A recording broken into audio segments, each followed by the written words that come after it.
Hello my dear students, video lecture series की अगली कड़ी में आज हम सीखेंगे पाइथन प्रोग्रामिंग के कुछ बेसिक कॉन्स्ट्रक्ट्स के बारे में। इस लेक्चर का मुख्य उद्देश्य है आपको बेसिक कॉन्सेप्ट्स ऑफ वेरिएबल्स और डेटा टाइप्स पाइथन के उससे अवगत करवाना, साथ ही साथ इनपुट आउटपुट फंक्शंस पाइथन में कौन से यूज होते हैं उसकी पूरी जानकारी आपको देना, और उसके साथ कुछ स्मॉल स्क्रिप्ट्स हम लिखेंगे। इस लेक्चर के अंत में मैं उम्मीद करती हूँ कि आप सभी स्टूडेंट्स को क्लियर अंडरस्टैंडिंग हो जाएगी कंसेप्ट्स के बारे में, जिसकी क्या वेरिएबल्स क्या होते हैं, डेटा टाइप्स क्या होते हैं, टाइप कास्टिंग क्या होती है, आइडेंटिफायर्स क्या होते हैं, कीवर्ड्स क्या होते हैं। ये सभी बेसिक कॉन्सेप्ट्स की कंप्लीट अंडरस्टैंडिंग हो जाएगी और आप small scripts, input output statements का यूज करके आप लिख सकेंगे। तो आइए हम आगे बढ़ते हैं और इस लेक्चर को आप ध्यान से सुनिए और जिस तरह से बताया जाए उस तरह से आप भी साथ ही साथ हैंड्स ऑन प्रैक्टिस साथ ही में। शुरू करते हैं हम वेरिएबल्स के concepts. So what is a variable? Variable क्या है? Basically it is the named memory location. हम कहते हैं कि एक मेमोरी लोकेशन का नाम जो होता है, नेम्ड लोकेशन जो होती है उसको, और जिसमें हम डेटा को स्टोर करते हैं, वो उसको हम वेरिएबल कहते हैं। Variable is the container for data items. कोई भी डेटा है उसको रखने के लिए उसका जो कंटेनर है वो मेमोरी में रख रहे हैं, तो मेमोरी में जिस लोकेशन पे आप रख रहे हो उस लोकेशन का नाम होता है, जो भी नाम है उसको हम बोलते हैं वेरिएबल। तो डेटा आइटम यानी क्या? डेटा आइटम कुछ ना कुछ उसके साथ उसका एक टाइप एसोसिएट होगा। टाइप का मतलब होता है चाहे वो इंटीजर हो या फिर फ्लोटिंग पॉइंट हो जिसमें दशमलव होता है, या फिर कोई स्ट्रिंग है, या फिर कोई बुलियन डेटा है, या कुछ और तरह का डेटा है, अरे है कोई आपका। तो डेटा आइटम के साथ हमेशा उसका एक टाइप एसोसिएटेड होता है। अब जब आपने सी लैंग्वेज पढ़ ली है तो आपको पता होगा कि सी लैंग्वेज में आपको कोई भी वेरिएबल यदि आपको यूज करना है तो आपको उसको क्या करना पड़ता है? पहले डिक्लेयर करना पड़ता है कि x is a variable of type integer, y is a variable of type floating point. तो आप कैसे लिखते हैं उसमें? Int x, int y, sorry float y, है ना, इस तरह से आप लिखे हैं। तो उससे ये क्लियर हो जाता है प्रोग्रामिंग के जो इसमें ये जरूरी रहता था सी में कि आपको सबसे पहले क्या डिक्लेयर करना रहता था? उसका डेटा टाइप डिक्लेयर करना रहता था कि हम ये वेरिएबल यूज कर रहे हो, इसका डेटा टाइप ने ये जो कंटेनर है ये किस तरह का डेटा है ये होल्ड कर सकता है? एक्स इंटीजर टाइप का ही डेटा होल्ड कर सकता है, वाई कैसा डेटा होल्ड कर सकता है? फ्लोटिंग पॉइंट का ही डेटा होल्ड कर सकता है। परंतु पाइथन में जो वेरिएबल का कॉन्सेप्ट है ये इससे बहुत अलग है। क्या अलग है इसमें? पाइथन में जो वेरिएबल्स होते हैं हमको उसका डेटा टाइप डिक्लेरेशन की आवश्यकता नहीं होती। Python variables are not required to be declared for a particular data type. तो फिर तो आप जो वैल्यू उनको असाइन करते हैं वो वैल्यू का जो टाइप होता है ऑटोमेटिकली वही टाइप उस वेरिएबल का हो जाता है। ठीक है, तो आपने जो वैल्यू असाइन करी किसी वेरिएबल को, से आपने कहा कि x इक्वल टू 5, तो 5 क्या है? एक इंटीजर है, तो ऑटोमेटिकली x का टाइप क्या हो गया? इंटीजर टाइप का हो गया। जबकि सी में ऐसा नहीं होता है, पहले आपको इंट x डिफाइन करना पड़ता है और उसके साथ ही साथ सी लैंग्वेज या C++ या जावा लैंग्वेज में ऐसा, या और भी कई सारी लैंग्वेजेस है, ऐसा मैं ये तो नहीं कहूंगी कि सारी लैंग्वेजेस, बहुत सारी ऐसी लैंग्वेजेस हैं, क्योंकि आप सी पढ़ चुके हो इसलिए हम सी की बात कर रहे हैं। तो ऐसी लैंग्वेजेस उसमें क्या था कि एक बार आपने किसी वेरिएबल का डिफाइन कर दिया डेटा टाइप, तो वो वेरिएबल सिर्फ उसी टाइप की डेटा को होल्ड कर सकता था। उसमें आप दूसरे तरह का डेटा को असाइन होल्ड नहीं कर सकते। जबकि पाइथन में क्या है कि आपका जो टाइप है किसी वेरिएबल का वो चेंज हो सकता है प्रोग्राम में। आपने पहले उसको एक इंटीजर वैल्यू असाइन कर दी मान लीजिए, तो उसका उस समय टाइप क्या था, इंटीजर था। अब आपने उसको कोई फ्लोटिंग पॉइंट वैल्यू असाइन कर दी तो उसका टाइप फ्लोट हो गया। अब आपने कोई स्ट्रिंग वैल्यू असाइन कर दी, उसका टाइप हो गया स्ट्रिंग।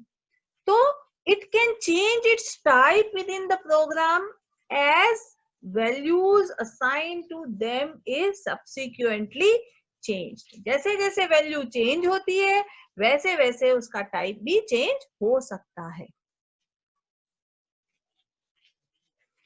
ठीक है, तो एक्चुअली ये जो मैंने रेड लाइंस में लिखा है ये उसका कुछ और डिटेल में, यदि आप बहुत ज्यादा इंटरनली जाएंगे तो एक्चुअली होता यह है कि ये जो पाइथन है, we don't actually assign values to the variable, instead Python gives reference of the objects और the reference of the values to the variable. तो वेरिएबल्स में वो वैल्यू नहीं डालता है। वेरिएबल जो एक मेमोरी का नाम है, वो जो नाम है वो उसको उस एड्रेस को होल्ड करता है जहां पर वो डेटा रखा गया है। तो रेफरेंस का मतलब एक पॉइंटर है, एक मेमोरी लोकेशन का एड्रेस है, वो लोकेशन का एड्रेस उसने होल्ड करके रखा है। और यदि आपने कोई दूसरी वैल्यू असाइन कर दी तो वो वैल्यू किसी दूसरी मेमोरी लोकेशन में आपने लिखी जाएगी और उस लोकेशन का एड्रेस फिर उस वेरिएबल के अंदर दे दिया जाए। तो ये थोड़ा सा, और ये बहुत डिटेल में नहीं जाना है, लेकिन थोड़ा सा ये आपको पता होना चाहिए कि it actually contains a reference of the objects to the variable. So अब हम कुछ देखेंगे पाइथन वेरिएबल्स के एग्जाम्पल। को छोटा सा स्क्रिप्ट लिखा है यहाँ पर, p इक्वल टू 100। तो p का टाइप क्या हो गया, क्योंकि आपने उसको इंटीजर वैल्यू असाइन करी है तो p is of type integer. q equal to Python लिखा है, तो पाइथन जो लिखा है वो डबल कोट्स में लिखा है, so q is of type string. What is r equal to 5.5, तो r का टाइप क्या हो गया, फ्लोट हो गया, दशमलव का शब्द अंक है ये। s इक्वल टू ट्रू लिखा है तो s is of type Boolean. तो अब हम ये देख रहे हैं, इसी तरह से आप नीचे की भी स्क्रिप्ट देखिए।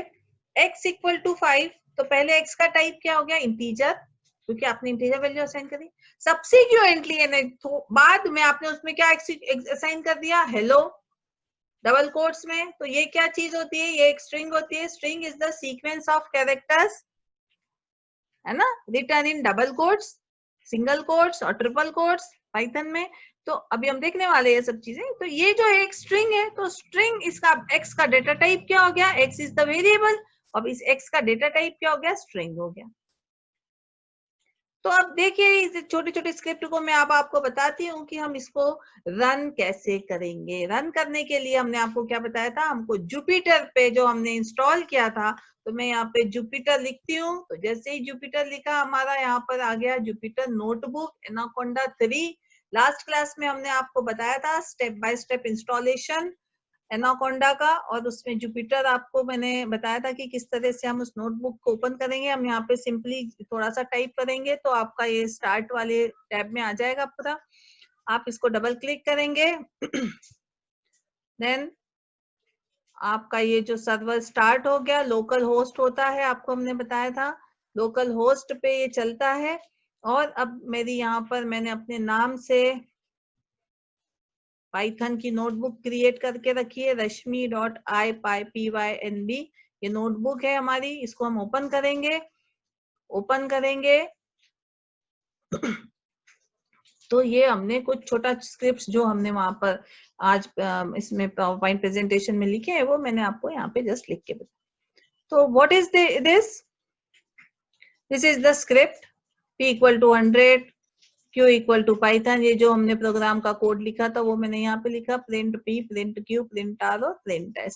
Print is the output statement है आपका। आपने इसको रन किया तो आपका ये आपका क्या मिला, इसका आउटपुट है p की वैल्यू क्या है, 100 है, तो 100 Python 5.54 true. Similarly second cell में, ये एक सेल कहा जाता है इसको, ये एक सेल है, ये दूसरा सेल है। तो हर सेल को हम इंडिपेंडेंटली भी एग्जीक्यूट कर सकते हैं और कंप्लीट भी एग्जीक्यूट कर सकते हैं। तो आज अभी हम इंडिपेंडेंटली एग्जीक्यूट करेंगे हर सेल को। नेक्स्ट सेल में हमने लिखा हुआ है x equal to 5, x equal to hello. जैसे x के पहला टाइप इंटीजर था, अब हेलो हेलो एंड स्ट्रिंग हो गया प्रिंट x, तो x में क्या वैल्यू फाइनली है, हेलो है, तो आपकी हेलो वैल्यू प्रिंट होगी।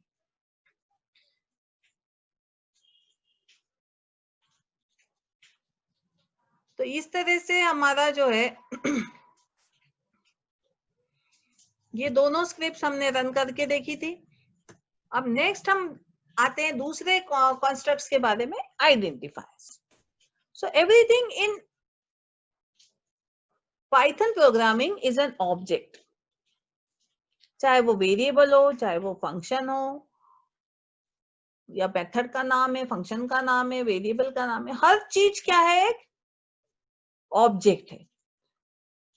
और आइडेंटिफायर यानी क्या, the name given to various objects. तो हम इन ऑब्जेक्ट्स को क्या नाम देते हैं, जो नाम देते हैं उसको हम बोलते हैं आइडेंटिफायर। तो आइडेंटिफाई करना, आइडेंटिफाई हम खुद कैसे आइडेंटिफाई होते हैं, हम अपने नाम से आइडेंटिफाई होते हैं। हर कोई अपने नाम से आइडेंटिफाई होता है। इसी तरह से अगर पाइथन में हर चीज ऑब्जेक्ट है, तो हर ऑब्जेक्ट को आइडेंटिफाई करना है तो हमें उसको एक नाम देना पड़ेगा। So identifiers are the names given to various objects. These objects can be variables, functions, classes, कुछ भी list, her everything is an object, है ना। तो आप इसको जब नाम देते हैं तो वो हम उसको बोलते हैं आइडेंटिफायर। अब ये नाम देने के लिए कुछ नियम है, ऐसा नहीं है कि आप कुछ भी नाम दे सकते हैं, कि इन्हें बहुत सारी फ्लेक्सिबिलिटी देता है पाइथन, लेकिन there are some rules for writing identifiers. What are these rules?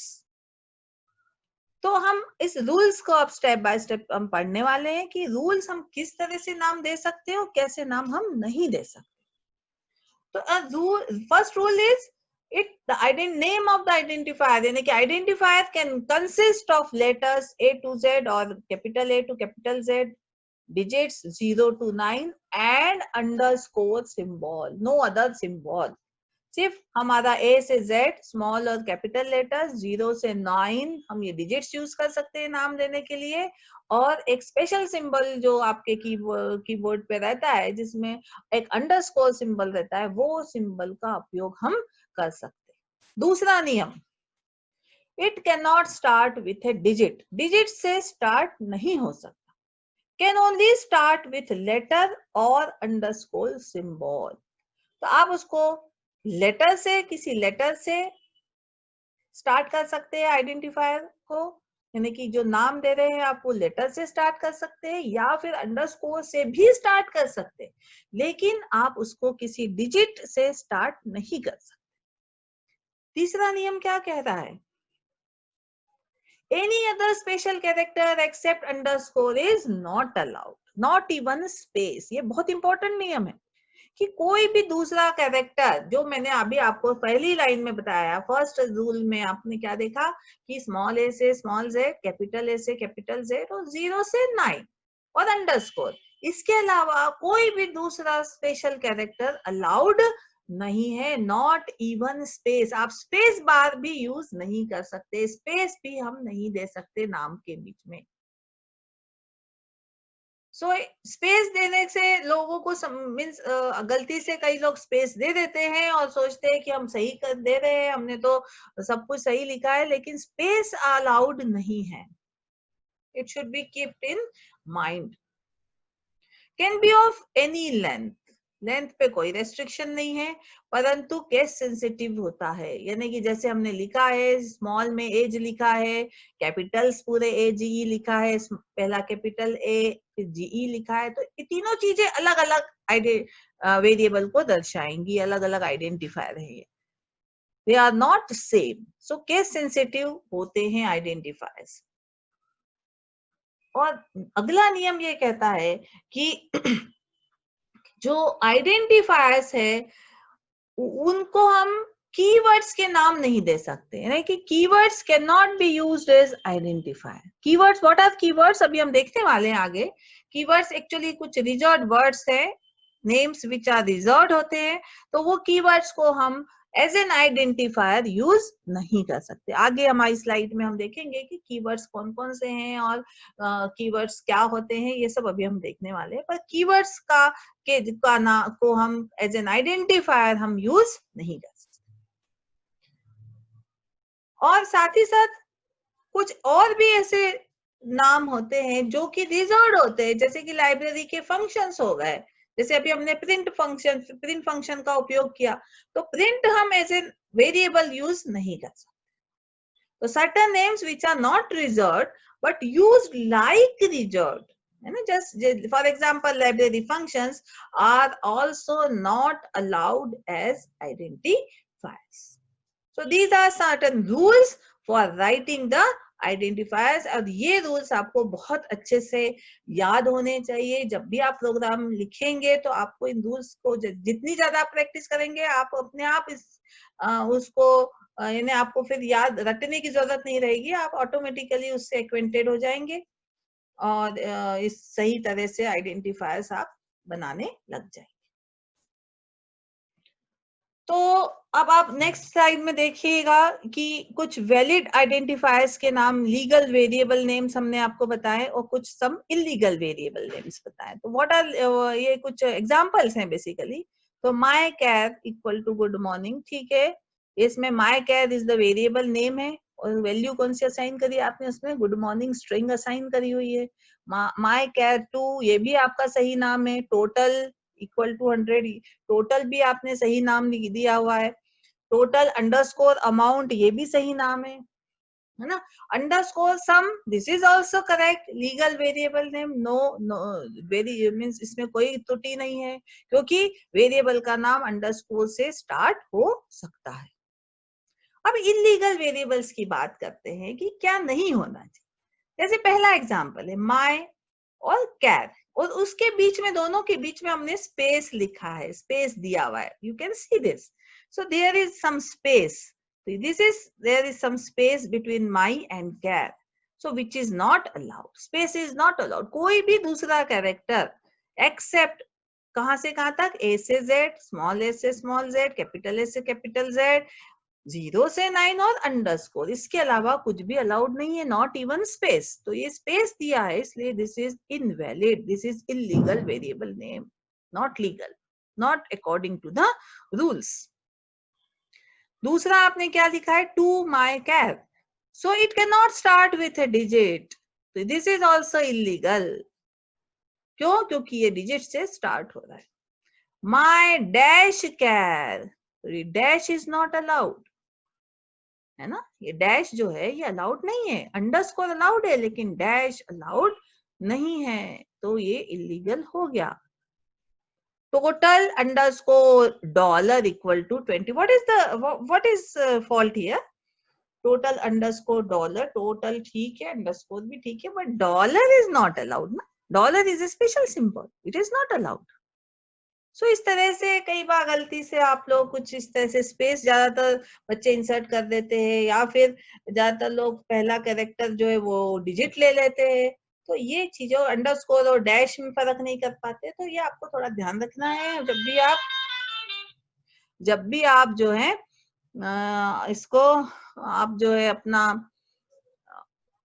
इस जब भी आप इसमें वेरिएबल का नाम देंगे। अब अगला जो कॉन्स्ट्रक्ट है, जो बेसिक कॉन्सेप्ट है, वो कीवर्ड्स का। So what are keywords? Keywords are the reserved words which have some specific meaning in programming.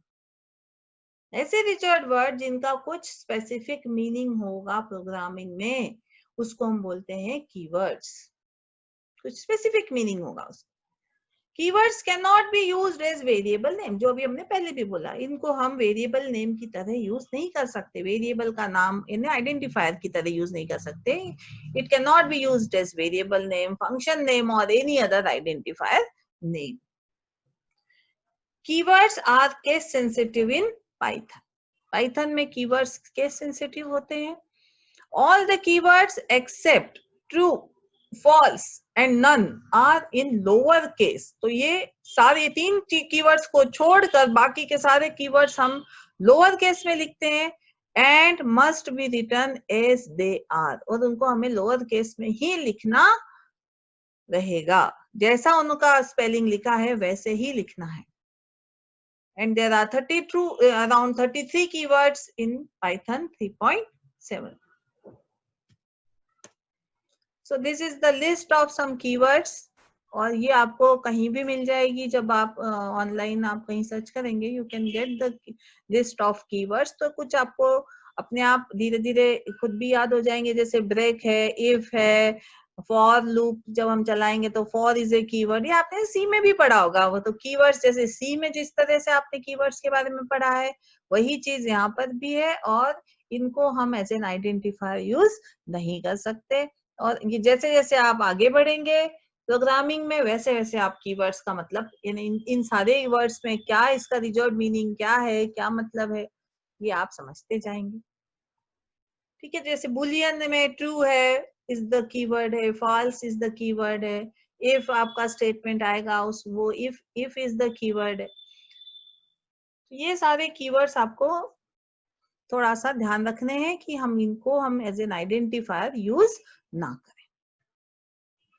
So let us come to the next concept in Python, that is the data types of Python. तो data types यानी कि हम जो value assign कर रहे हैं उसमें से पाइथन जो है वो किस तरह की वैल्यूज को आइडेंटिफाई करता है। यानी कि x इक्वल टू हमने कुछ वैल्यू दी अगर, तो वो वैल्यू किस किस तरह की हम दे सकते हैं, कौन कौन सी तरह की वैल्यूज को हम आइडेंटिफाई पाइथन आइडेंटिफाई करेगा। सो इस तरह से मैंने यहाँ पर एक क्लासिफिकेशन दिया गया है data types in Python. So numeric, फिर डिक्शनरी डेटा टाइप, फिर boolean data type, set data type और sequence type data type. Numeric में आपका है इंटीजर, फ्लोट, ये दो तो आप सी में भी पढ़े हैं, लेकिन पाइथन में एक और एक्स्ट्रा न्यूमेरिक टाइप का डेटा टाइप है, दैट इज कॉम्प्लेक्स नंबर, है ना। तो complex number can also be represented in Python. ये this is very important, so which is not there in C और जावा और any other language. Complex number के लिए भी प्रोविजन है पाइथन में जिसको हम रिप्रेजेंट कर सकते हैं। उसी तरह से सीक्वेंस टाइप के जो डेटा टाइप है उसमें again classified into string, list and tuple. तो ये भी हम सब सीखने वाले हैं, और हर एक आगे भी आपके टॉपिक आपके अकॉर्डिंगली एक लिस्ट पे टॉपिक है, एक टपल पे है, एक डिक्शनरी पे, तो धीरे धीरे आप सब सेट पे भी टॉपिक है। तो हम ये सारे चीजें धीरे धीरे हम आगे चल के देखेंगे कि भाई ये डेटा टाइप्स का मतलब क्या होता है। आज अभी शॉर्ट में आप लोग देख सकते हैं। तो न्यूमेरिक डेटा टाइप्स में हमने कहा integer. What is integer? Sequence of decimal digits है, जो 0 से 9 तक जो डेसिमल डिजिट्स है उनके सीक्वेंस को हम इंटीजर बोलते हैं। ऑफ एनी लेंथ, किसी कितना भी लेंथ हो, रिप्रेजेंटेड बाय इंट क्लास। तो इसके करस्पॉन्डिंग जो कौन सी क्लास है पाइथन में? इंट क्लास है, जो कि इंटीजर्स को रिप्रेजेंट करती है। तो हर इंटीजर इंट क्लास का हम ऑब्जेक्ट भी बोल सकते हैं कि उसका ऑब्जेक्ट है। बाइनरी नंबर्स जो है उनका प्रीफिक्स होता है, इसमें हम बाइनरी नंबर्स को भी रिप्रेजेंट कर सकते हो, पर उसमें हमें प्रीफिक्स लगाना पड़ेगा 0B और capital B, 0B, 0 and capital B। Octal numbers has prefix 0O और 0 and capital O। Hexadecimal number has prefix 0X और 0 एंड कैपिटल X। तो हम बाइनरी नंबर्स को भी रिप्रेजेंट कर सकते हैं, ऑक्टल नंबर को भी रिप्रेजेंट कर सकते हैं, हेक्साडेसिमल नंबर्स को भी रिप्रेजेंट कर सकते हैं। अलग अलग तरह का प्रीफिक्स हमने बताया कि अगर आपको बाइनरी लगाना है तो 0B एंड फॉलोड बाय 01100। तो this is the binary sequence, और आपने उसके पहले 0B लगाया तो ऑटोमेटिकली पाइथन इसको as a binary number interpret करेगा। तो इंटीजर ही है लेकिन वो किस फॉर्म में है? Binary form. Similarly octal number भी एक्सेप्ट करेगा और हेक्साडेसिमल नंबर भी आइडेंटिफाई करेगा। सेकंड डेटा टाइप न्यूमेरिक में कौन सा था? फ्लोट था। Float is the real number with floating point representation specified by decimal point, और इसके करस्पॉन्डिंग कौन सी क्लास है? फ्लोट क्लास है। तो this value is represented by float class. Complex number आप लोगों ने पढ़ा होगा, real plus imaginary part 2 + 3j, जिस तरह का एग्जांपल मैंने बताया। तो 2 is the real part and j वाला जो होता है वो इमेजिनरी पार्ट होता है।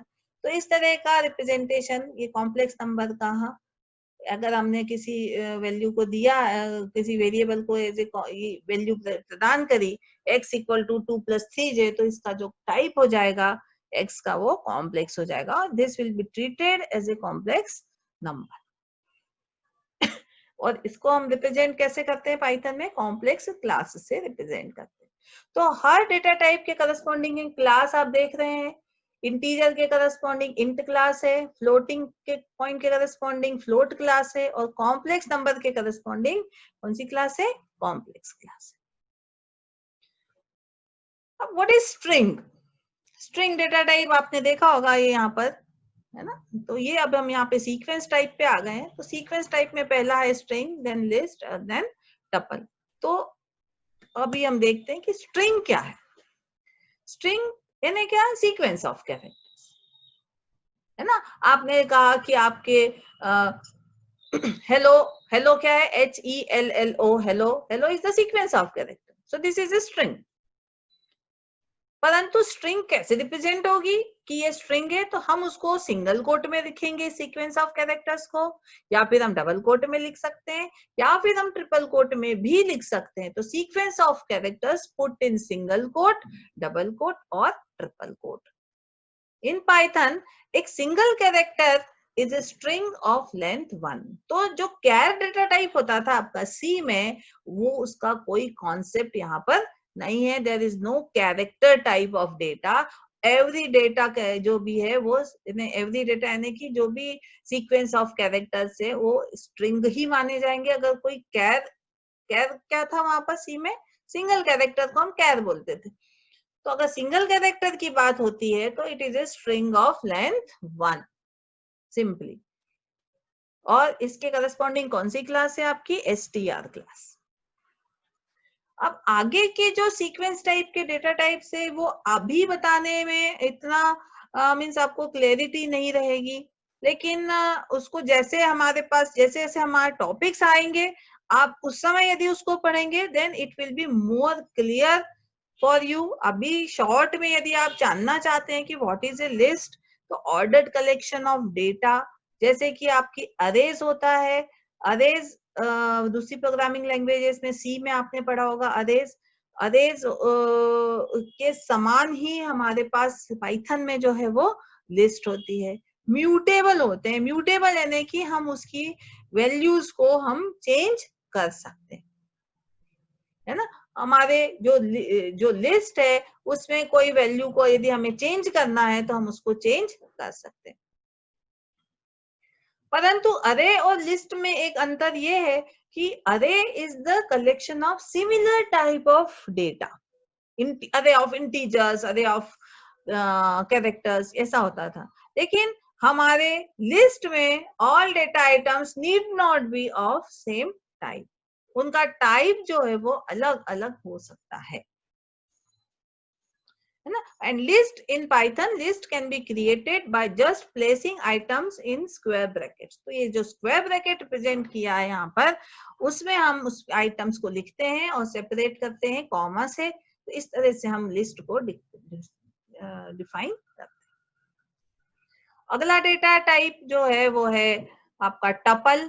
तो लिस्ट के जैसा ही टपल है, it is also the ordered collection. Ordered का मतलब होता है कि पहला आइटम है, फिर दूसरा, फिर तीसरा। यानी कि अगर लिस्ट में पहला आइटम है तो हम लिस्ट 1, अगर लिस्ट का नाम मान लीजिए ए है तो A1, जैसे एरे का पहला आइटम आपका A0 रहता था तो लिस्ट का भी 0 है, A0, फिर A1, A2। तो ऑर्डरिंग है इसमें कि पहला आइटम, दूसरा आइटम, तीसरा आइटम, है ना? परंतु टपल के जो आइटम्स हैं वो इम्यूटेबल होते। इम्यूटेबल का मतलब वी कैन नॉट, फर्स्ट एक बार इस आपने कोई टपल क्रिएट कर दिया, then you can not change और मॉडिफाई इट्स डेटा आइटम्स, है ना, you can not be modified.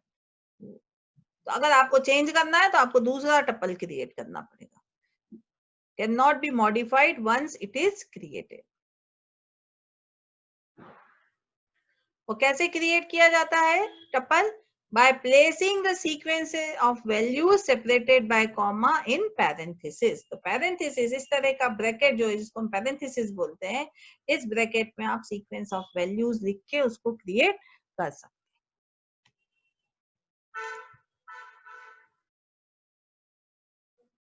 और इसके करस्पॉन्डिंग कौन सी क्लास होगी?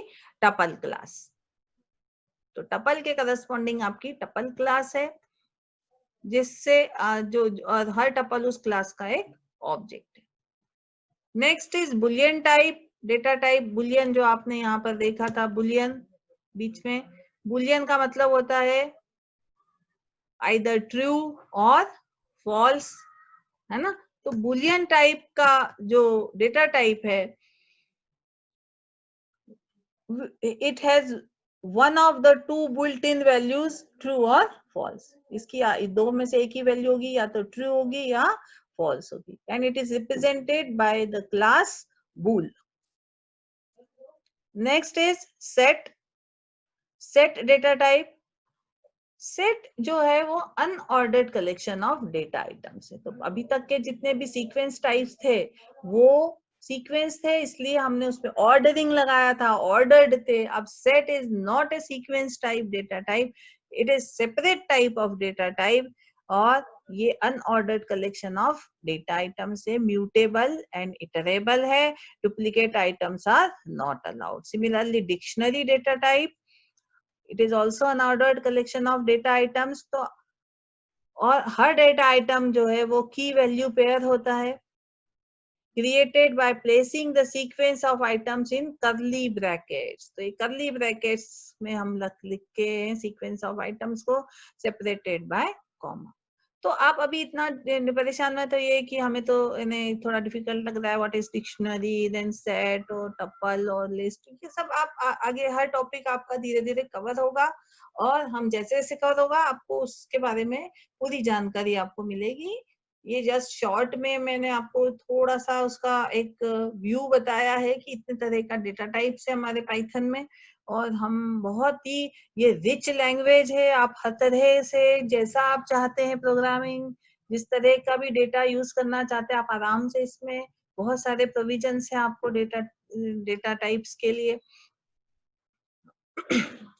जैसे जैसे हम आगे बढ़ेंगे वैसे वैसे हम इस चीज के बारे में और सीखेंगे।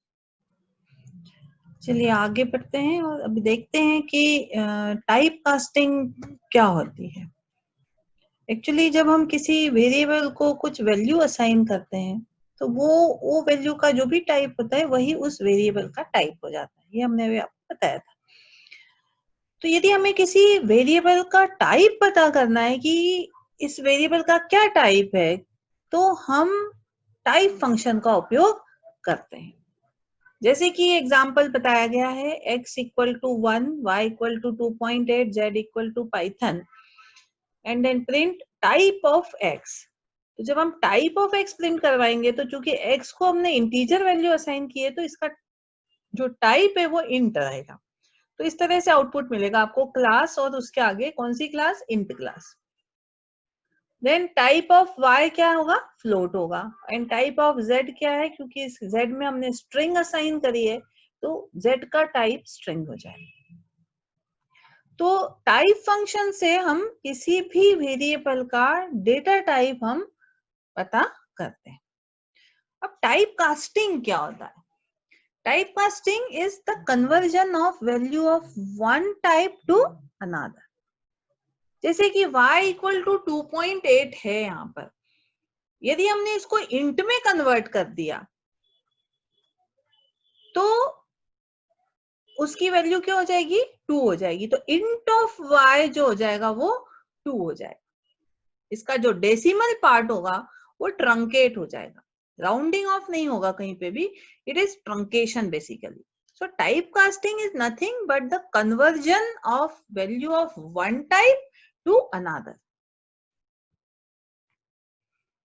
जैसे कि आप यहाँ पे देख रहे हो कि हमारा जो बेसिक प्रिमिटिव डेटा टाइप्स हैं, वो हमने अभी बताया था आपको कि डिफरेंट डिफरेंट क्लासेस है उसके करस्पॉन्डिंग. तो इंटीजर के करस्पॉन्डिंग इंट क्लास है, फ्लोट के करस्पॉन्डिंग फ्लोट क्लास है, स्ट्रिंग के करस्पॉन्डिंग str क्लास है. तो इनके जो कंस्ट्रक्टर फंक्शंस हैं वो एक्चुअली यूज होते हैं फॉर टाइप कास्टिंग. टाइप एक टाइप से दूसरे टाइप में कन्वर्ट करने. फॉर एग्जाम्पल इंट फंक्शन जो है इट कन्वर्ट्स इंटीजर, फ्लोट और ए स्ट्रिंग रिप्रेजेंटिंग इंटीजर. यानी कि यदि आपने 1 to 12 ना होके अगर उसको डबल कोट में लिखा है तो इट विल बी स्ट्रिंग. तो इस स्ट्रिंग को यदि आपको इंटीजर में कन्वर्ट करना है तो आप इंट ऑफ, अगर x में अगर इक्वल टू 1 2 लिखा है और इंट x करेंगे तो it will be in the string से इंटीजर में कन्वर्ट हो जाएगा. सिमिलरली फ्लोट क्या करेगा, इट कन्वर्ट्स फ्लोट, इंटीजर और a string representing floating point value to primitive float data type. And string str function जो है it constructs a string from different types of data.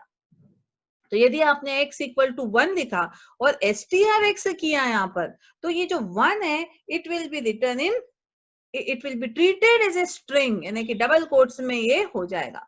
तो string और integer में क्या है, 1 as an integer and 1 as a string. What is the difference, that you can not perform the arithmetic operations on the string type of data, है ना. और integer पे आप सारे अरिथमेटिक फंक्शन अप्लाई कर सकते हैं. तो स्ट्रिंग ने डबल कोट्स में सीक्वेंस ऑफ कैरेक्टर्स है, चाहे वो 1 2 3 4 ही आपने क्यों ना लिखा हो, तो इट 1 2 3 यदि आपने स्ट्रिंग में लिखा है it is not 123, it is string 1 2 3. ये आप सब अभी बाद में और भी देखेंगे. So this is second example, x equal to 2.8 print type of x, है ना. y print type of x में आउटपुट में क्या आया, फ्लोट.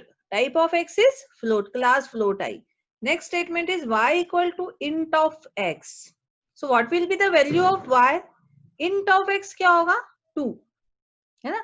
x है 2.8, फ्लोट है, लेकिन int of x क्या हो गया, उसका जो डेसिमल पार्ट है वो हट गया, ट्रंकेट हो गया, तो y की वैल्यू हो गई 2. प्रिंट आपने दिया, मैंने स्टेटमेंट लिखा है इसके आगे y comma type of y. तो what is the value of y, 2, और टाइप ऑफ y क्या हो गया, इंटीजर, तो क्लास इंट. अब यहाँ पे नेक्स्ट आप बहुत ध्यान से देखिए statement, z equal to 20 in string form, it is in double quotes. So it is not 20, it is 20, string है ये.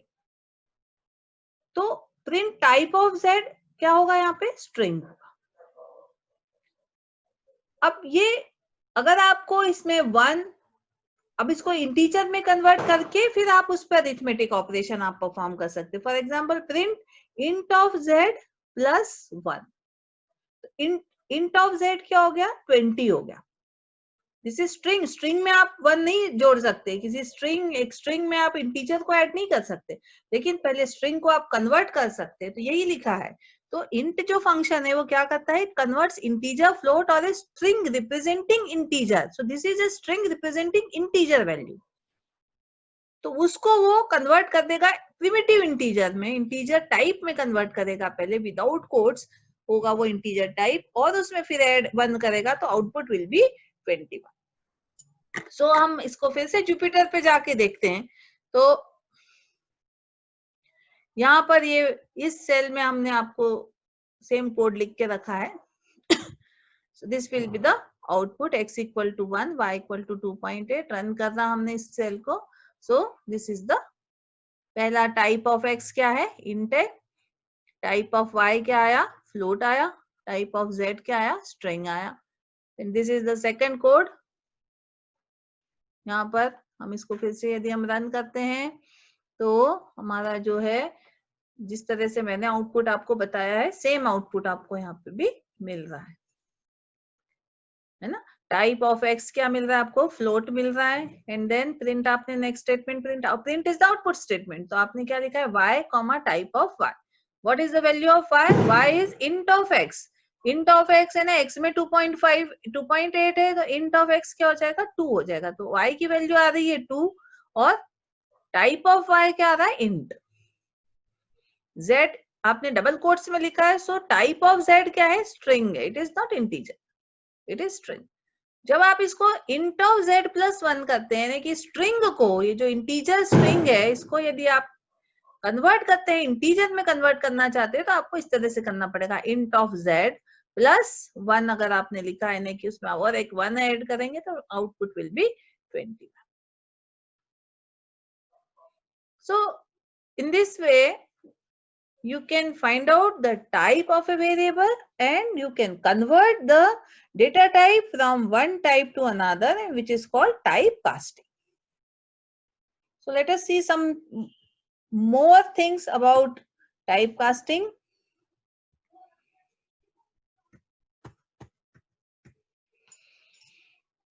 यदि आपने int non numeric value, double quotes में आपने क्या लिखा है यहाँ पे, नॉन न्यूमेरिक वैल्यू, और इसी तरह से फ्लोट के साथ भी आपने नॉन न्यूमेरिक वैल्यू दी, तो वो आपको एरर देगा. जैसे आपने लिखा x equal to Python, y equal to 22.82, मान लीजिए दो वेरिएबल्स हैं आपके पास.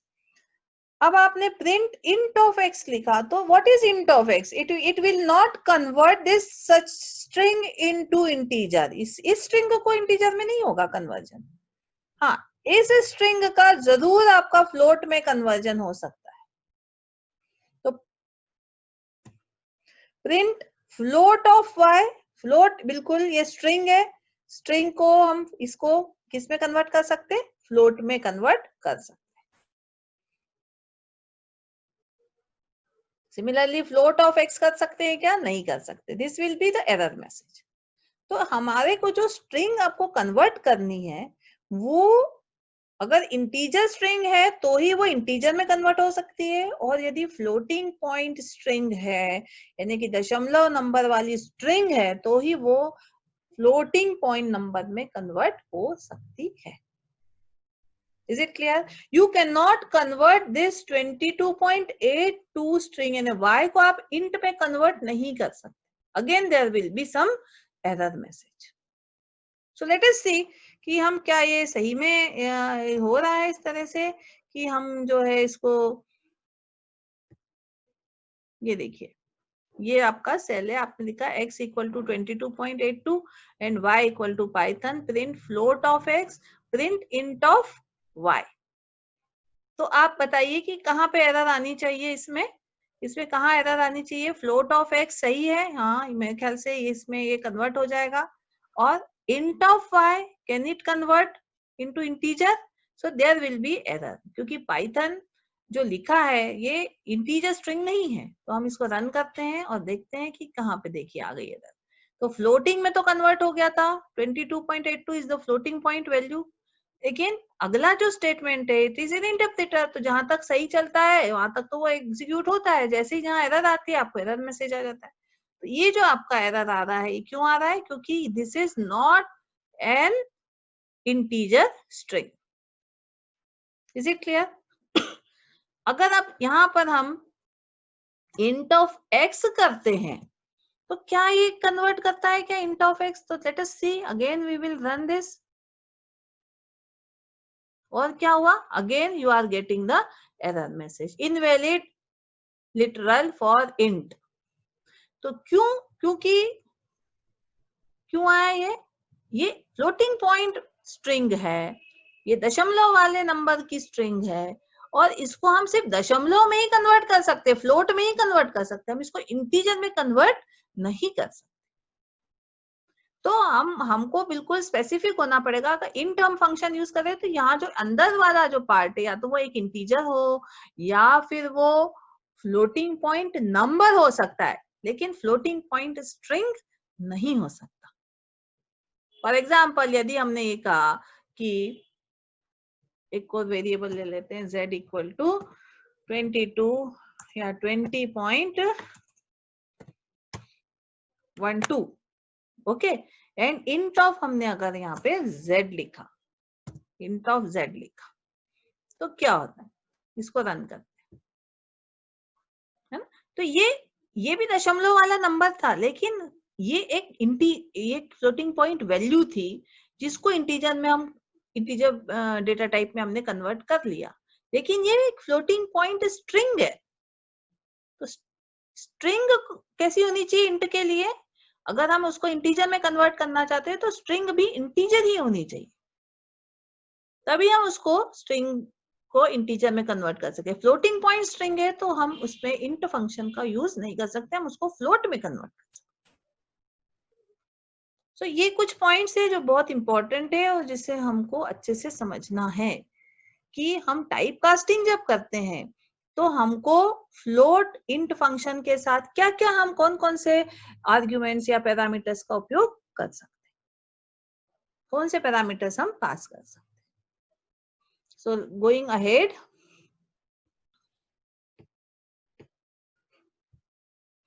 तो ये चीज हमने अब आपको समझा दी। अब नेक्स्ट इज और कुछ चीजें हैं जो टाइप कास्टिंग के बारे में, मोर अबाउट टाइप कास्टिंग।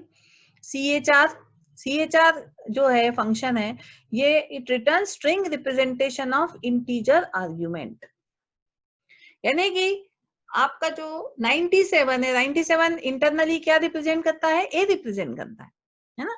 तो कीबोर्ड में जितने भी वो है उसमें जो भी नंबर आप दोगे उसके करस्पॉन्डिंग आपको कुछ ना कुछ वैल्यू रिप्रेजेंट करेगा वो।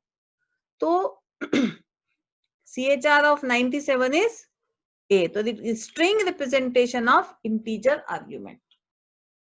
ORD इसका just opposite है, returns integer representation of a character. तो यहाँ पे आप एक कैरेक्टर देंगे तो इसका इंटीजर रिप्रेजेंटेशन आपको आउटपुट में मिलेगा। Similarly bin bin converts an integer to binary string. तो जैसे bin हमने 1 2 लिखा, 12 है, तो बिन यानी बाइनरी में क्या हो जाएगा, 0b आपने आपको जैसे बताया था, 0b इज द प्रीफिक्स और इसका कन्वर्जन 1100। ऑक्ट क्या करेगा, ऑक्टल रिप्रेजेंटेशन बताएगा, converts the integer to octal string. Hex will convert the integer to hexadecimal string and bool will convert an argument to the boolean value.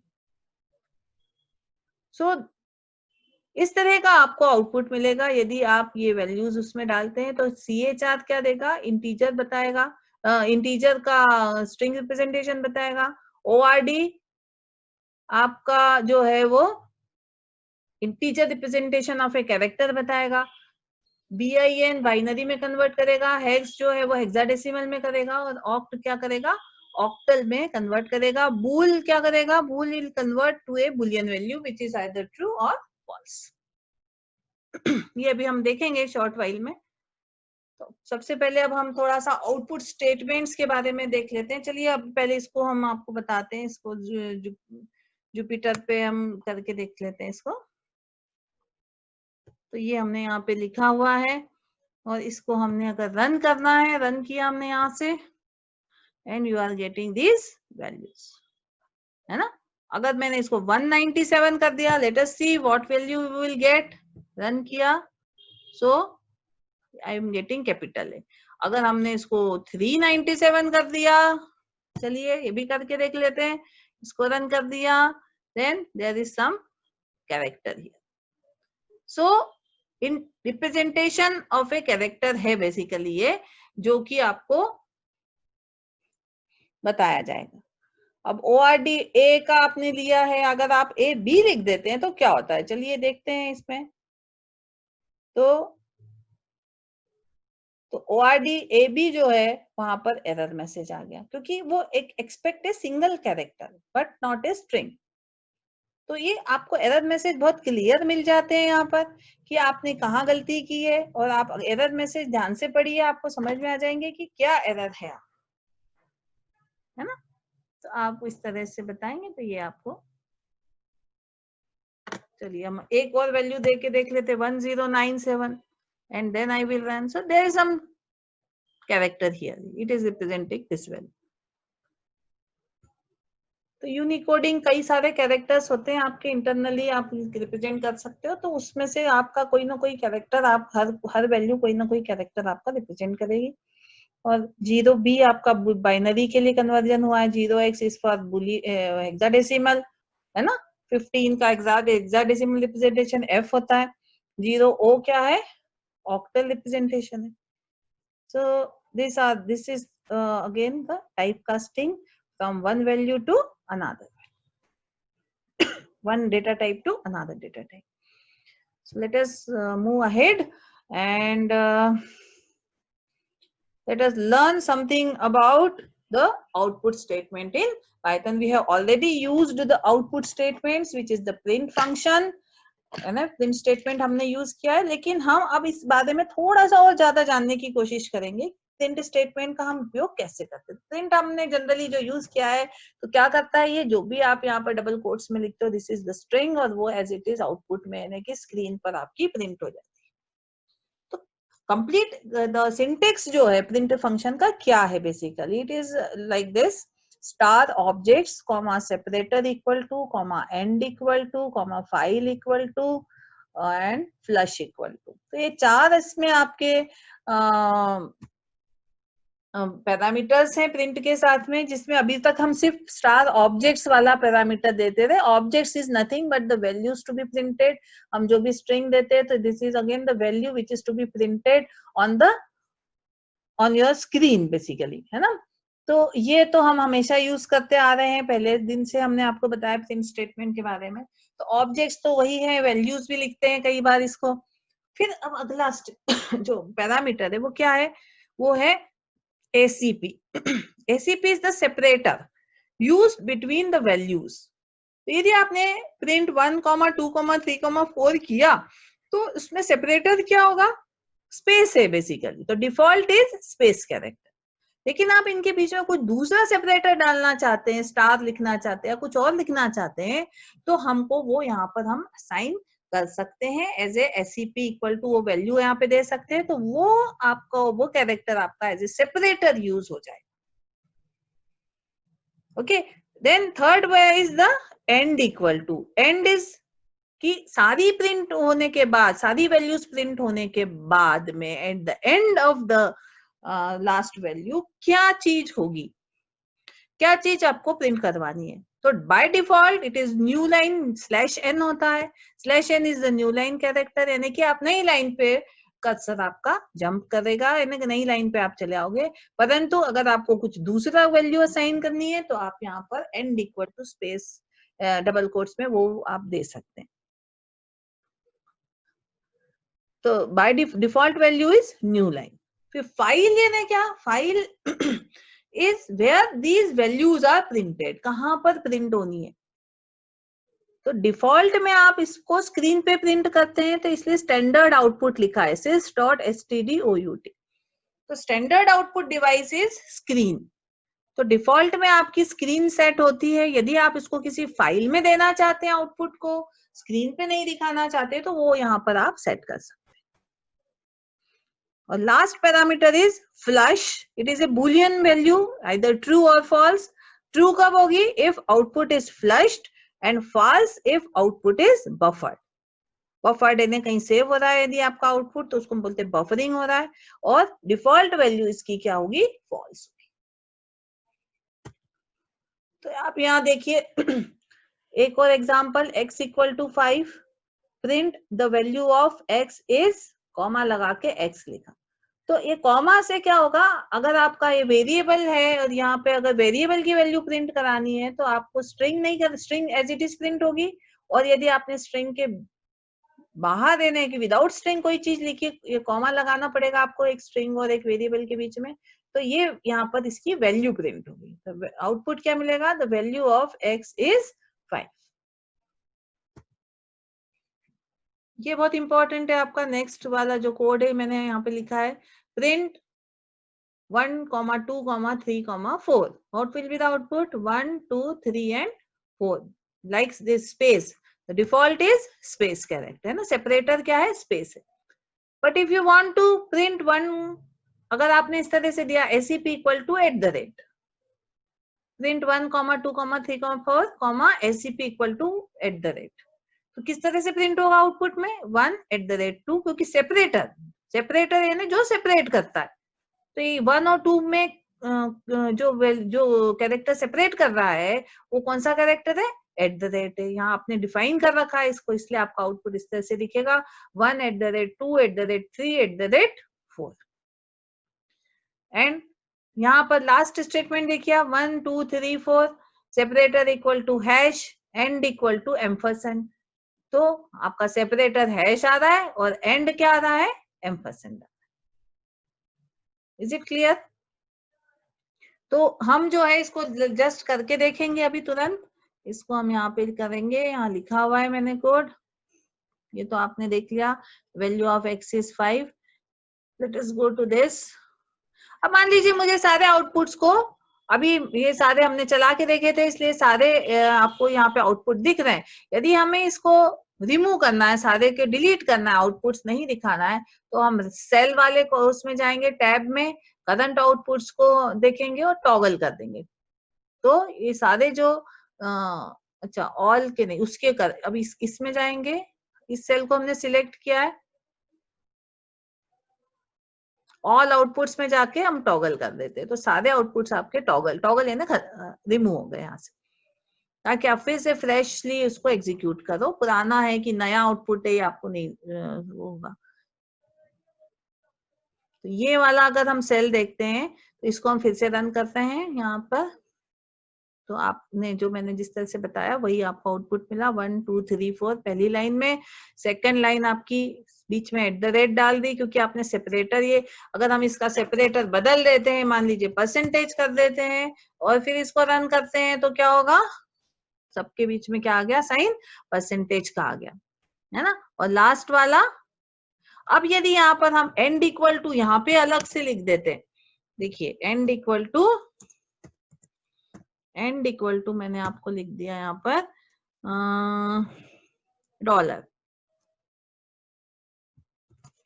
ठीक है। अब what will be the output, यानी कि आप new line पे नहीं जाएंगे, इसका मतलब आपका ये बस यहाँ पे $साइन आके आपका अगला स्टेटमेंट जो है, अगला प्रिंट स्टेटमेंट उसी के आगे से शुरू हो जाएगा। लेट अस सी क्या हो रहा है, देखिए बिल्कुल बराबर यही हो रहा है, 1%, 2%, 3%, 4, ये इस वाला स्टेटमेंट, और एंड में क्या सिंबल आया है, $, का, और फिर अगला स्टेटमेंट उसी के आगे से शुरू हो रहा है, क्योंकि न्यू लाइन तो आपने बाय डिफॉल्ट न्यू लाइन होता है, इसलिए आप अगली लाइन पे चले जा रहे थे। अगर आपको न्यू लाइन पे नहीं जाना है तो आप यहाँ पर एंड में आप यहाँ पे स्पेस दे दीजिए और कुछ मत दीजिए, स्पेस दे दीजिए, 2 स्पेस दे दीजिए, और देखिए आप उसी लाइन पे रहेंगे। आपका पहली लाइन यहाँ खत्म हुई है और ये 2 स्पेस आ गई, और उसके बाद से सेकेंड लाइन आपकी स्टार्ट हो गई। तो this is very important for printing एक लाइन में आपको किस तरह से आउटपुट प्रिंट करना है, तो आपको सेपरेटर और एंड आपका जो पैरामीटर है वो किस तरह से हम यूज करेंगे, ये आपको बहुत अच्छे से पता होना चाहिए। अब हम देखते हैं आगे का। I think it is very clear to you, all of you.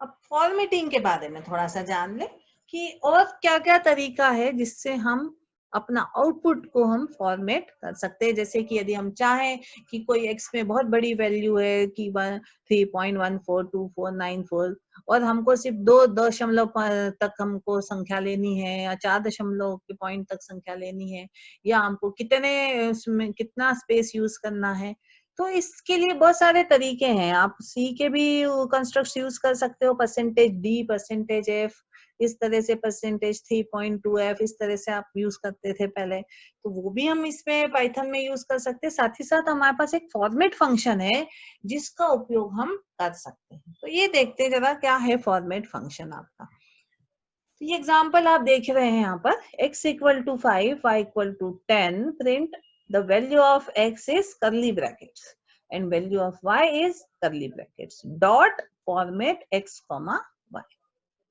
तो इसका मतलब ये फॉर्मेट फंक्शन में हम वैल्यूज प्रोवाइड करते हैं जो कि इस कर्ली ब्रैकेट में, पहली वैल्यू पहले कर्ली ब्रैकेट में और दूसरी वैल्यू दूसरे कर्ली ब्रैकेट में पहले वैल्यू ए का मतलब ये वेरिएबल्स की वैल्यू आपकी आउटपुट में प्रिंट होगी। आउटपुट क्या होगा? The value of x is 5 and the value of y is 10। Is it clear? तो ये फॉर्मेट फंक्शन का उपयोग हम str इज द स्ट्रिंग, ये स्ट्रिंग है पूरी डबल कोट्स में जो लिखा है, ये पूरी स्ट्रिंग है यहाँ से यहाँ तक की, और उसके स्ट्रिंग के बाद आपने डॉट लगाया है और उसके बाद आपने फॉर्मेट फंक्शन का यूज किया है। कौन कौन सी वैल्यूज? x, y। और इस तरह से पहले कब करली ब्रैकेट में पहली वैल्यू चली जाएगी, x की वैल्यू प्रिंट होगी और दूसरे में y की value print. The curly brackets are used as placeholders. इनको हम बोलते हैं प्लेस होल्डर, कि इस पे हमको यहाँ पर इस प्लेस पर x की वैल्यू प्रिंट करनी है और इस प्लेस पर हमको y की वैल्यू, जहां पे आपको प्रिंट करनी है वहां पे आप कर्ली ब्रैकेट का उपयोग करेंगे। अब आप ऑर्डर भी स्पेसिफाई कर सकते हैं, जैसे कि आपने यहाँ पे लिखा print Python is, curly bracket में आपने 0 लिखा और दूसरे कर्ली ब्रैकेट में 1 लिखा, लैंग्वेज, ये आपके यहाँ पे डबल कोट्स खत्म हो गए, एंड हो गए, डॉट लगा के फॉर्मेट, और आपने पहली वैल्यू क्या दी है? वर्सेटाइल, और दूसरी डिमांडिंग। तो पहली वैल्यू आउटपुट में क्या होगी? Python is versatile and demanding language. अब दूसरा आप एग्जाम्पल देखिए, यहाँ पर आपने लिखा पाइथन इज, पहले आपने 1 लिखा और फिर आपने यहाँ पे 0 लिखा। तो 1 कौन सा है? ये 0, ये 0th वैल्यू ये है, 1th वैल्यू ये है। तो आपका 1 कौन सा है? डिमांडिंग पहले प्रिंट हो जाएगा और वर्सेटाइल आपका बाद में प्रिंट होगा। तो let us see what will be the output. Python is demanding and versatile language. Is it clear? आप ऑर्डरिंग कर सकते हैं, you can specify order in which you want to print the values by using the numbers. Similarly, आप एक keyword argument pair भी use कर सकते हैं, जैसे कि hello name comma greeting dot format greeting equal to good morning and name equal to Ajay. तो name की जगह नेम प्रिंट हो जाएगा और ग्रीटिंग की जगह आपकी ग्रीटिंग प्रिंट हो जाएगी। ग्रीटिंग आपने एक पैरामीटर लिया है, नेम एक दूसरा कीवर्ड लिया है, तो कीवर्ड्स का आप यूज कर सकते हैं और वो वैल्यू जो भी होगी वो उसके करस्पॉन्डिंग प्रिंट होगी। फॉर एग्जांपल इस तरह से आपका प्रिंट होगा हेलो अजय, हेलो नेम की जगह क्या आपका प्रिंट हो गया? अजय, एंड कॉमा लगा के ग्रीटिंग, तो गुड मॉर्निंग। तो इस तरह से आप फॉर्मेट एक इम्पोर्टेंट यहाँ पर फंक्शन है जिसका उपयोग करके हम अपने हिसाब से फॉर्मेटिंग कर सकते हैं आउटपुट में। और सिमिलरली आप ये जो सी के प्रोग्रामिंग लैंग्वेज के जो फॉर्मेट स्टाइल्स है वो भी आप यूज कर सकते हैं, जैसे x इक्वल टू 1 1 2 2 3 3 4 4 जो भी लिखा है यहाँ पर, और print the value of x is percentage 3.2f। और यहाँ पे सिंपली डिफरेंस ये है कि आपको उसके आगे परसेंटेज लगाना है, कॉमा लगा के %x लिखा है आपने। तो सी प्रोग्रामिंग स्टाइल यूज कर सकते हैं by using the percentage operator. इसका मतलब 3.2f क्या हो गया? 3 इंटीजर की स्पेस है और 2 दशमलव के बाद आपके 2 अंक है, f is the floating point, है ना। लेट अस सी कि ये हम इस तरह से कैसे लिखेंगे और किस तरह का आउटपुट मिलेगा। Again going to the Jupyter, है ना, और यहाँ पर ये लिखा हुआ है already, Python is 0 1 versatile demanding. Let us include one more, okay, comma portable, है ना, एंड यहाँ पे एंड लगा के मैं लिख देती हूँ 2, ठीक। तो हम इसको रन करते हैं, late us see what will be the Python is versatile, पहला पैरामीटर 0 वाला पहला है, दूसरा डिमांडिंग, तो 1 नंबर पे डिमांडिंग, और 3rd नंबर पे यानी कि 2 नंबर किसका है? पोर्टेबल का। तो अब अगर हमको यहाँ पे चेंज करना है तो मैंने यहाँ पे 2 लिख दिया, फिर यहाँ पे 1 लिख दिया। कई बार आपको बॉस के कहने के हिसाब से आउटपुट्स देने रहते हैं, तो आप उस हिसाब से आराम से इसको बिना किसी बहुत सारी चीजें रीकोड करने की बजाय आप फटाफट इसको काम कर सकते हैं कि आप पहले नंबर पे क्या आ गया, पोर्टेबल आ गया, दूसरे पे वर्सेटाइल आ गया और तीसरे पे आ गया आपका डिमांडिंग। सिमिलरली इस तरह इसको भी हमने वैसे ही किया था। और hello name comma greeting, double quotes का आप ध्यान रखिएगा, ये डबल कोट्स यहाँ से यहाँ तक हमने यहाँ पे फिनिश कर दिए, यहाँ भी फिनिश करें, डॉट लगाना उसी के बाद में, फॉर्मेट और greeting equal to good morning, name equal to Ajay, तो जहाँ नेम है वहां अजय आ जाएगा और जहाँ ग्रीटिंग है वहां गुड मॉर्निंग आ जाएगा। और भी आप वैल्यूज दे सकते है ना। So this is one of the style of formatting. लिखेंगे the value of X is percentage two D percentage X, percentage आपको जरूरी है लगाना, आपको इसके बीच में कॉमा नहीं लगाना है। और फिर इसको एग्जीक्यूट करेंगे तो आपका सिर्फ इंटीजर, क्योंकि आपने डी लिखा है इसलिए आपका इंटीजर पार्ट आपका प्रिंट हो रहा है यहाँ पे आउटपुट में। अगर आपने 3.2 मान लीजिए एफ लिखा होता, 3.2 एफ यदि आपने यहाँ पे लिखा है तो आपका जो है क्या प्रिंट होना चाहिए, 2 दशमलव के अंकों तक आपका ये यहाँ पर प्रिंट होगा। F is for floating point. इसी तरह से अगर आप इसको 3.4 कर देते हैं तो आपका अगेन ये 4 अंकों तक प्रिंट होगा।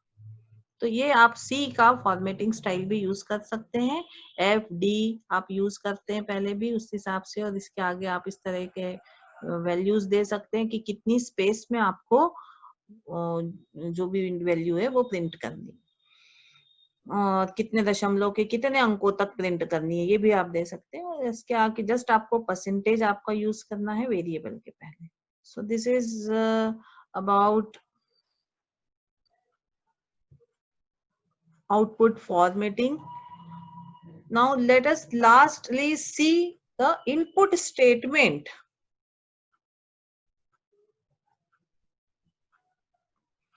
of Python.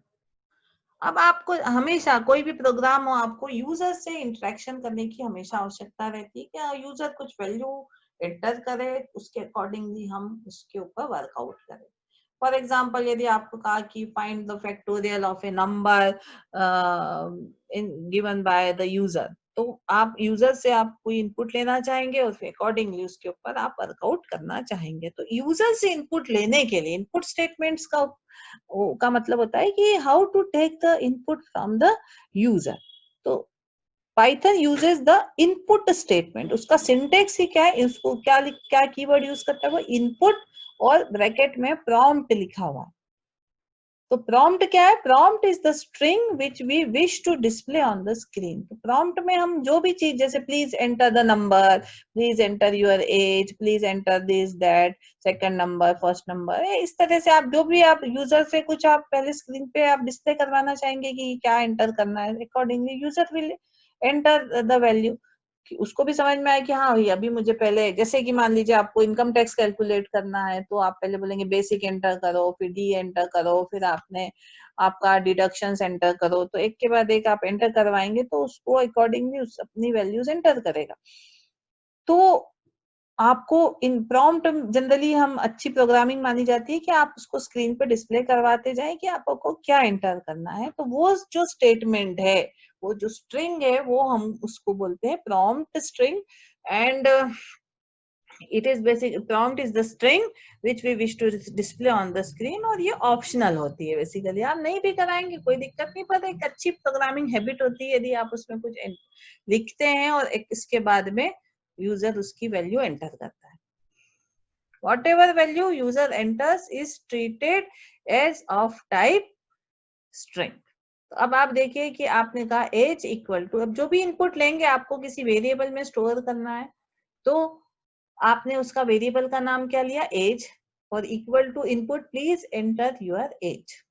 तो ये जो स्ट्रिंग है ये आपकी स्क्रीन पे प्रिंट होगी, फिर यूजर एक इनपुट वैल्यू प्रिंट इनपुट देगा और वो इनपुट कहाँ पे स्टोर हो जाएगा, एज नाम के वेरिएबल में स्टोर होगा।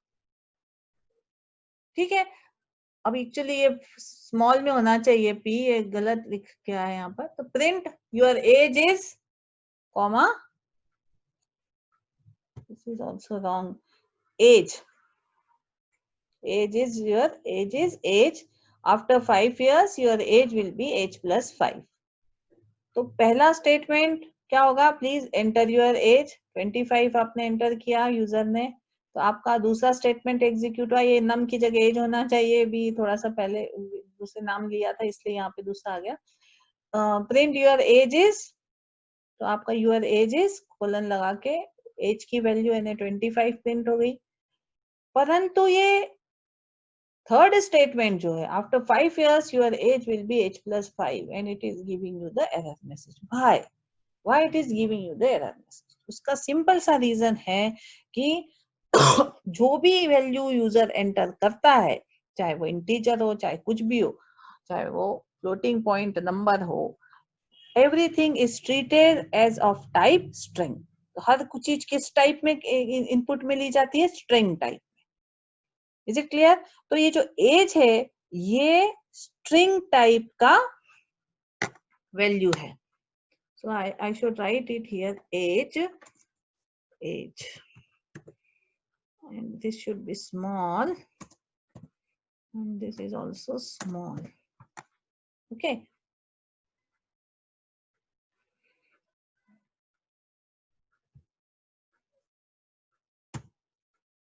ये सही हो गया।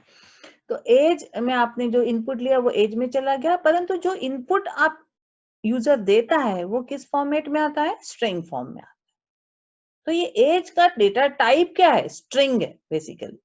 तो आप ये जो स्ट्रिंग है प्रिंट हो गई, आपने 25 प्रिंट किया दिया, आपका 25 एज ए स्ट्रिंग है। वो आपको प्रिंट आउट में नहीं, आउटपुट में समझ में नहीं आएगा कि स्ट्रिंग में डबल कोट्स लगाएगा, ऐसा नहीं होगा, लेकिन internally it will be treated as a string. तो whatever value user enters is treated as of type string. तो here 25 is treated as string not as a number. तो अब जब आप ये स्ट्रिंग है एज, तो इसमें 5 कैसे जोड़ सकते हैं भाई, नहीं जोड़ सकते, there will be an error message, क्योंकि हम एडिशन दो इंटीजर्स में ही कर सकते हैं, दो न्यूमेरिकल वैल्यूज में ही कर सकते हैं, है ना। इंटीजर नहीं कह सकते आप, फ्लोट हो या कुछ नंबर होना चाहिए, न्यूमेरिकल वैल्यू होनी चाहिए। तो स्ट्रिंग के साथ इंटीजर तो ऐड नहीं किया जा सकता है, therefore there will be an error message. तो इसके लिए क्या करना पड़ेगा, टाइप कास्टिंग करनी पड़ेगी। तो हम सिंपली क्या करेंगे, after 5 years your age will be int of age plus 5।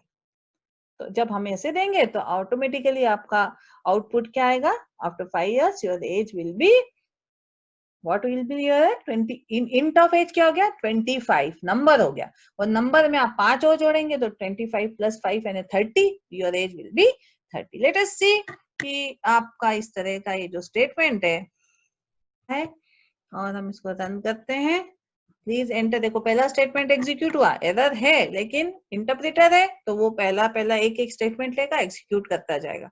My age is 30 और मैंने इसको योर एज इज 30, यहाँ तक आपका एग्जीक्यूट हो गया। लेकिन जब आपने यहाँ पे लास्ट स्टेटमेंट पे गए, you are getting the error message. क्यों, क्या एरर मैसेज आया, can only concatenate string not into to string. तो दो डिफरेंट टाइप्स के डेटा टाइप्स है, तो इसलिए वो उसको जोड़ नहीं सकता। तो इसके लिए हमें क्या करना पड़ेगा, हमको यहाँ पर int ऑफ एज लिखना पड़ेगा, int of age, and then I will run this. Please enter your age, say 35, after 5 years your age will be 40। int age करने से क्या हुआ, जो स्ट्रिंग है, अब यहाँ पे अगर हम देखें तो अगर हम यहाँ पे प्रिंट करते हैं type of age, age is the variable, है ना। तो देखिए आप इसका क्या डेटा टाइप आता है, फिर से आ गया ये, है ना। तो डेटा टाइप क्या है, स्ट्रिंग आता है। Age is of type string. तो जो भी इनपुट आप एंटर, भले आप 30 एंटर कर रहे हो, आपके हिसाब से आप इंटीजर एंटर कर रहे हो, लेकिन पाइथन इसको क्या लेगा, स्ट्रिंग लेगा। और स्ट्रिंग लेने के बाद में अगर उस पर आपने कोई ऑपरेशन परफॉर्म कर लिया मैथमेटिकल, तो आपको एरर मिलेगी। तो इसलिए आपको इसको पहले इंटीजर में कन्वर्ट करना पड़ेगा। उसके लिए हमने टाइप कास्टिंग पहले ही पढ़ाया है आपको। तो int ऑफ एज लिखेंगे तो it will be converted into integer, तो फिर आप उसमें 5 जोड़ सकते हैं and it will you run. So this is all about the input and output statements of the Python, and I think this is the main objective which we have accomplished. कि हमने input output statement पढ़ ली, हमने type casting पढ़ा आज, और data types, variables, keywords, identifiers के नियम पढ़े, किस तरह से क्रिएट करे जा सकते हैं। तो we have completed our learning goals. आज हमें क्या क्या पढ़ना था? Let us see some questions regarding this lecture.